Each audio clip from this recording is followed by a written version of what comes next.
Olá, boa noite. Eu sou Sérgio Della Sávia, professor do Departamento de Filosofia da UFRN. O programa Grandes Temas da TV Universitária começa agora. Em maio e junho deste ano, a Universidade de São Paulo foi acometida pelo suicídio de 4 estudantes, 4 mortes em menos de 2 meses. Este trágico e recente fato fez com que a universidade criasse um escritório especial de acompanhamento dos estudantes. E o estado de saúde mental na universidade voltou a ser destaque no país. Nos últimos anos, tem havido uma mudança sobre a perspectiva de que o suicídio precisa ser ocultado. Acreditava-se que não falar sobre ele seria uma forma de diminuir seus índices. Embora o tema da saúde mental, depressão, ansiedade e suicídio exija cuidados, a perspectiva atual é debater para informar e prevenir. Afinal, o tabu interdita a circulação de informação e o conhecimento é um aliado para evitar novas ocorrências de suicídio. Mas este debate começa com uma pergunta: de que modo as instituições de ensino estão ou devem estar preparadas para gerir o estado emocional dos alunos? E como nossa sociedade trata a saúde mental com preconceito ou compreensão? Diante desta perspectiva, o programa Grandes Temas dessa semana convidou 4 especialistas para debater a saúde mental na universidade. Estão comigo aqui no estúdio Elza Dutra, professora do Programa de Pós-Graduação em Psicologia da UFRN. Gleico Garcia de Carvalho, médico psiquiatra. Patrícia Carla de Souza e Silva, psicóloga clínica do Serviço de Psicologia Aplicada da UFRN e conselheira do Conselho Regional de Psicologia. E Fernando Colares, coordenador de divulgação do CVV, Centro de Valorização da Vida do Rio Grande do Norte. Uma boa noite a todos, nossos convidados. Queria agradecer muito vocês terem aceito o nosso convite por participar conosco desse programa. E você que nos assiste em casa também pode participar dessa discussão enviando sua pergunta para o nosso número através nosso WhatsApp através do número 9193-6032. Bom, o tema, fizemos recentemente um programa, não é, Elza? Ano passado, e o problema da depressão, os quadros de depressão que levam à ocorrência de suicídio não tem sequer estacionado, tem aumentado, não é?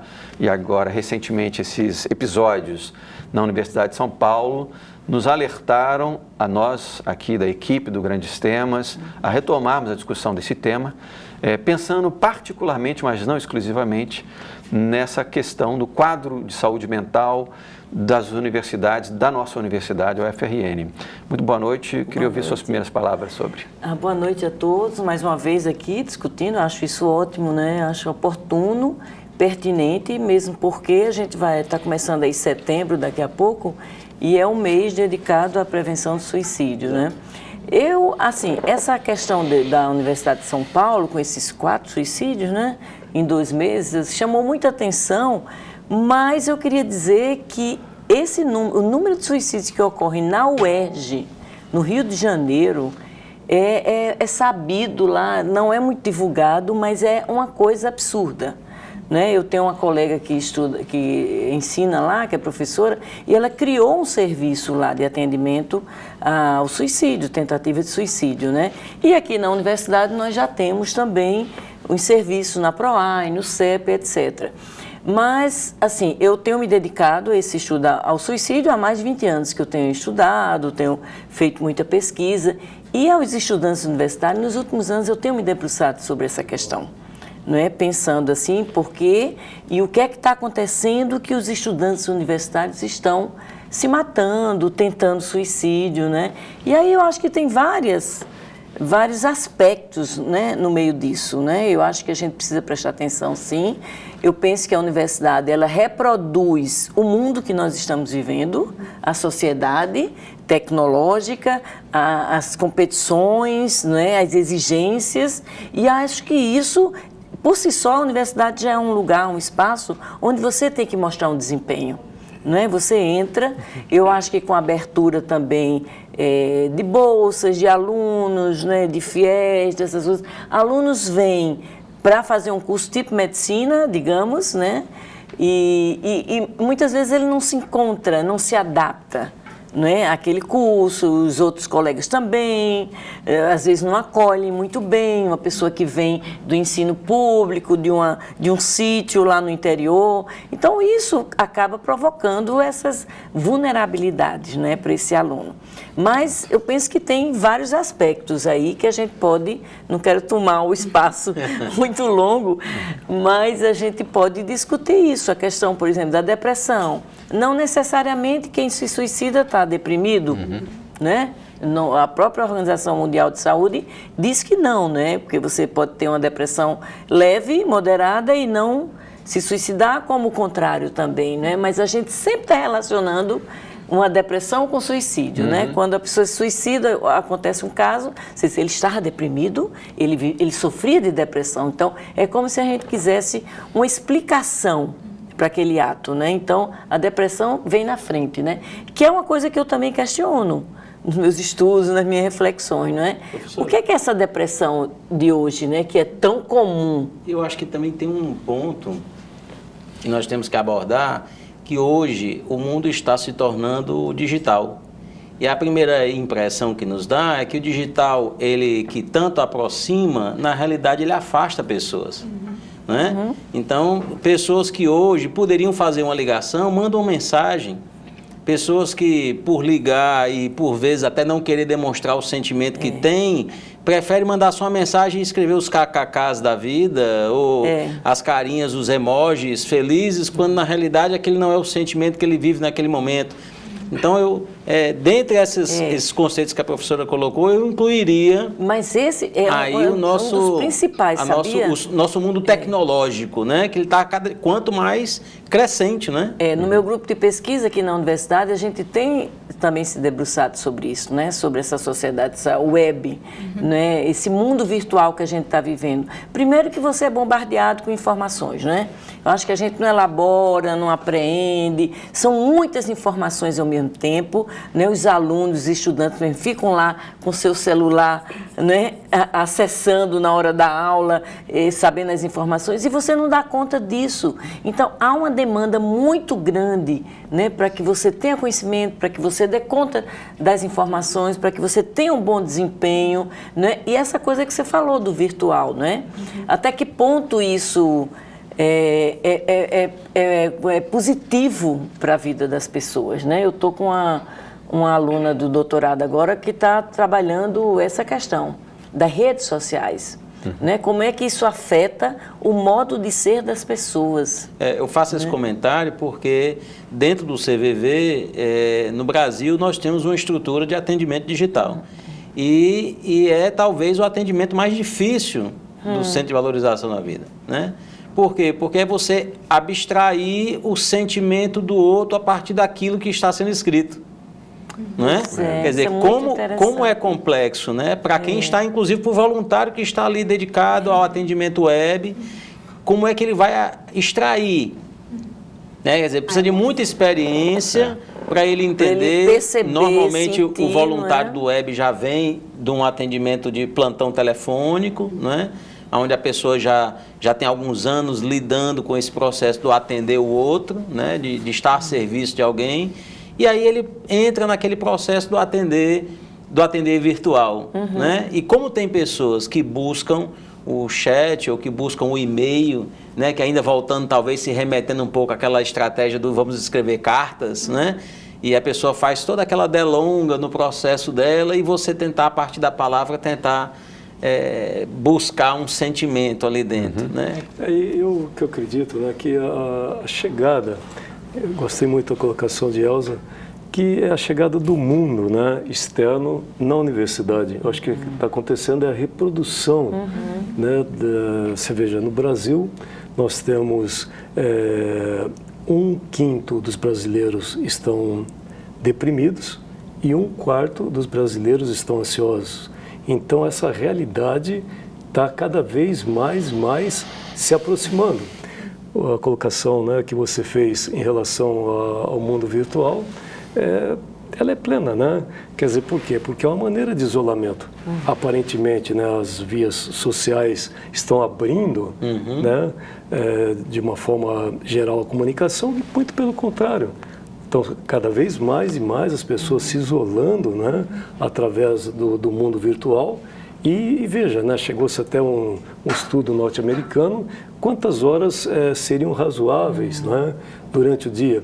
Os pais educadores, né, começam a se preocupar, não, então devemos parar com a manifestação da informática, né? Bom, até que ponto, né? E aí o número mágico seriam 2h30. Nossa. Por dia. Ninguém fica só 2 horas. Nem eu. É verdade. É um cabalístico aí quase, né? Número mágico, Eu acho que é isso que está acontecendo, né? Acho que cada vez mais e mais, né, o mundo externo chegando na universidade. Pois é. Perfeito. Patrícia? Eu estava aqui ouvindo os colegas e, enfim, pensando um pouco a realidade dos alunos, como a Elza colocou, a gente não pode pensar a universidade descolada do mundo, né? E quando a gente pensa nessa expressão de sofrimento, né, que começa a vir à tona por casos como esse que surgiram em São Paulo e que a gente sabe, a gente tem conhecimento, sobretudo nós que estamos nos serviços de saúde, dos casos que acontecem aqui na nossa universidade também, né, porque por estarmos trabalhando nos serviços de saúde, não só da psicologia, né, mas de uma forma geral, a gente tem conhecimento. Na verdade, nós somos os primeiros serviços a serem acessados quando episódios como esses acontecem. E a gente não pode pensar nem olhar para esse fenômeno de uma forma descolada, né? Quando a Elza coloca que os alunos que agora começam a fazer parte do perfil da universidade, é necessário a gente pensar que perfil de aluno é esse, né? É um aluno que entra na universidade com todas essas exigências e é um aluno que vem de um recorte social com outras vulnerabilidades. Então, a gente não pode descolar esse ser humano, né, como se aqui a gente pudesse fazer uma avaliação, uma compreensão dele descolado dessa realidade. Não, a gente precisa compreender como um todo. Que rede de suporte ele tem, que família é essa, né? A gente percebe que com o advento do Enem, os alunos têm uma possibilidade, os jovens têm uma possibilidade de circular no Brasil inteiro. Então, mais do que nunca, a gente tem recebido alunos de outros estados, né, para cursar aqui. Então, são alunos que chegam aqui sem uma rede de apoio, sem uma rede de suporte. Vem morar em residência universitária. Isso aumenta a solidão, professor? Isso, precisam construir, exatamente, precisam construir essas relações. E aí, puxando o que você colocou, se a minha construção de relação e de contato se dá pelo meio do virtual, que relações vão ser essas, né? Assim, eu preciso do contato presencial, nada vai substituir o contato presencial. O contato virtual, ele é estratégico em alguns momentos, né? Eu acho que a possibilidade de poder ultrapassar fronteiras, né, geograficamente, para falar com pessoas, se comunicar com pessoas, é muito importante. Mas sem perder de vista que o que nos constrói é esse contato aqui, né, presencial. Gleico, eu queria saber rapidamente, antes de passar para a Elza aqui, se lá no seu consultório você identifica, quer dizer, você tem um número de atendimento de alunos, de pessoas, há a possibilidade de você identificar isso? Estudantes. Assim, com quadros de ansiedade ou depressão, estudantes. Não tenha dúvida, né? Eu acho que cada vez mais, e pelas próprias mudanças, né, que estão ocorrendo na universidade, como por exemplo, né, quando você insere precocemente no mercado de trabalho e toda a rede de competitividade que existe no meio social, cada vez mais eles estão sendo cobrados, né? Já começa de quando eles entram na universidade, se dedicam anos e anos a fios, né, para estarem naquela posição, e que nem sempre vem de acordo com o que ele gostaria realmente. E aquela decepção de todo aquele imaginário, né, quando ele chega na universidade. E quando ele a cursa, não é? E você cada vez mais traz esse discurso capitalista para dentro da universidade, a competitividade, né, e você cada vez mais e mais o fechamento, né, do mercado de trabalho. Veja no nosso estado mesmo, né, quantas psicólogas, quantas enfermeiras, né, quantos diversos profissionais são colocados e quantos desses terão oportunidade de realmente serem absorvidos pelo mercado de trabalho. Então essa ansiedade começa muito prematuramente, inclusive não existe mais o trocar, né? E logo cedo o instalar da competitividade pela sobrevivência que advém de imediato. Pois é, não é por acaso que os jovens são eles que estão em maior número se suicidando, né? De 2002 a 2014, o suicídio de jovens entre 15 e 24 anos aumentou 10%. Né? Isso é um dado da Organização Mundial de Saúde. Eu fico muito preocupada porque eu tento, assim, eu fico pensando sobre suicídio, eu me debruço e acho um paradoxo, encantador esse tema, porque você nunca vai ter uma resposta concreta sobre os motivos que levaram alguém, né? Porque cada pessoa tem seus motivos, tem sua história, mas eu tenho me preocupado em a gente pensar o suicídio não como uma doença, sabe? Como um transtorno. Eu tenho falado isso até para os psiquiatras, que eu sempre estou em mesa com os psiquiatras, que uma das grandes questões é essa daí, né? Falou em suicídio, é um transtorno psiquiátrico, é um transtorno mental, é uma doença, né? A pessoa, então, isso ao lado disso é cercado de estigmas, de preconceito, né? Então, eu fico pensando, com tantos jovens se matando ou tentando se matar, aqui mesmo no Rio Grande do Norte, em Natal, na Ponte e tal, eu fico pensando assim, que mundo é esse, né? Que está favorecendo tanto jovem a não querer viver nesse mundo. Como é que nós e os jovens estão habitando este mundo? No sentido de, não habitar no sentido de residência, no sentido de se sentir pertencentes a esse mundo, acolhido, não é? O que é que esse mundo... Aí eu fico pensando no mundo, vai dar nisso aí que você está falando, nessa sociedade que a gente vive, num mundo que tem os seus padrões, uma sociedade, né, capitalista, né, que tem seus padrões, que determina os comportamentos, né? Eu tenho, conheci agora um filósofo que é da sua área, é o Han, um coreano, Han Shu, não me lembro do nome dele, que é muito complicado, é coreano. E ele tem um livrinho que meu Deus, como é a sociedade do cansaço. Sociedade do cansaço. Então, ele fala que a sociedade que nós estamos vivendo hoje é a sociedade de desempenho. Diferentemente da sociedade de Foucault, disciplinar, que ele falava, da disciplina e tal. Hoje a gente está vivendo uma sociedade do desempenho, ou seja, a gente é levado, não é, a cumprir um desempenho, a demonstrar, né, a fazer até um desempenho que a sociedade espera. Professora, né? Eu ainda farei uma interrupçãozinha, só uma parte na sua fala. Como a senhora sabe, nós no CVV nós não somos formados especificamente por pessoas da área da saúde mental, né? Nós somos professores, advogados, contadores, pintores, policiais. Acho isso maravilhoso. São seres humanos. Nós temos São seres humanos. Somos pessoas que estamos tentando dar um pouco do nosso tempo, do nosso esforço, da nossa dedicação em prol de alguém, né? Mas aí eu falo como pai, né? Como pai, a impressão que me dá é que uma parte desse processo vem eu puxo um pouco para mim como responsabilidade. Eu tenho filhos e eu quero que meu filho seja mais do que eu sou, né?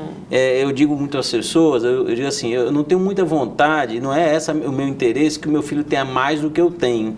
Eu tenho interesse que ele seja melhor do que eu sou, né? O melhor do que eu sou, na realidade, que ele seja uma pessoa mais ética, mais correta, mais construtora, né?